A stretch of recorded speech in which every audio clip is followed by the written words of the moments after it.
Hey guys, DMS3TV here. Today I have with me the EDC from Nuforce and Massdrop. These are dropping right now, and Massdrop offered to send me a pair over to review. So here they are. These are running for $59, and they are, as you could have guessed, IEMs. Now right off the bat, let's talk about build. So nothing super special. They are made of plastic like most IEMs, especially in this price range. So they don't stand out particularly there. They're not made of metal or anything crazy, but the first thing that did stand out to me is the cable.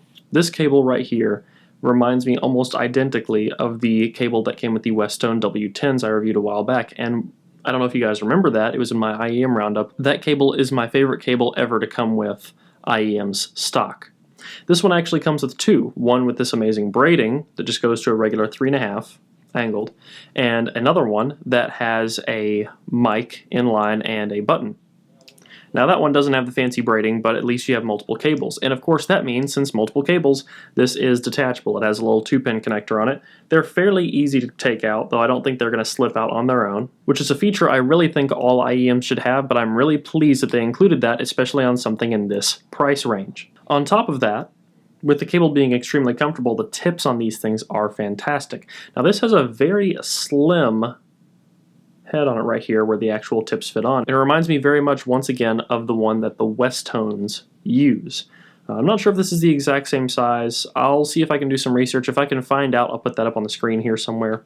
But anyway, these come with both silicone tips and with foam tips, and both are phenomenal. They are on par with the Westone tips that I was using before with the W10s, which says a lot because Westone has phenomenal foams. Now, I personally prefer silicones, but either way, both fit me absolutely great. So comfort for these are on par with the EN700 bases that I just reviewed, which I said in that review are the most comfortable IEMs that I'd ever worn. These are basically on par with that as far as comfort is concerned. They are extremely light. The cable is excellent. Everything about these I'm very pleased with as far as build is concerned, especially for the price. And I actually didn't even have any issues with them ever getting hot in my ears. Now these also came with a zip-up carrying case that has, of course, enough room for all of the tips, another cable, and a little clip so you can clip them onto your shirt. Now the real question is, how do they sound? Well, these have a single dynamic driver in them. And while you don't have to use them with an amp at all, I chose to in some of my tests and did notice a slight improvement in performance.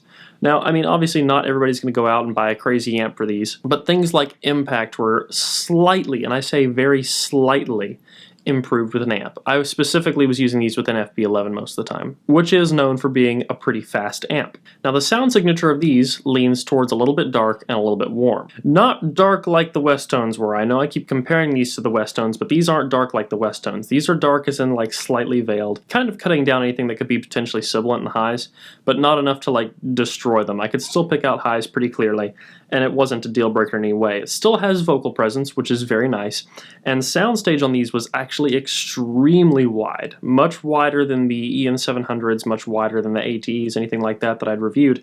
And while that is nice, bass was a little bit loose. I mean, it seemed relatively controlled, especially after I wore these in for a while. But at times, mid-bass did get a little bit overwhelming. It wasn't extreme, but you can tell they are emphasized just a little bit.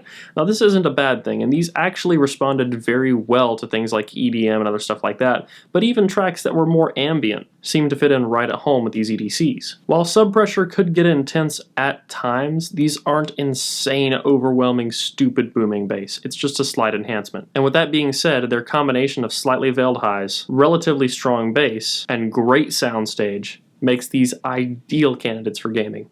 In fact, that's almost all that I've used them for is gaming, which I'd be very pleased to say that these are excellent at it. I could easily wear these for extended playing sessions without having to take them out due to heat or discomfort at all. And the added punch on the low end was really nice. It made games a lot more immersive. And on top of that, having a slightly veiled top made these less fatiguing for longer listening sessions. So in conclusion, I would say these are kind of like a big brother to the ATEs. Significantly improved clarity and soundstage, comfort is better, and of course you get multiple detachable cables and a carrying case. So for the price, I'm going to say these are pretty solid IEMs. So guys, thanks for watching. The next review coming out is the OWN M1S DAP.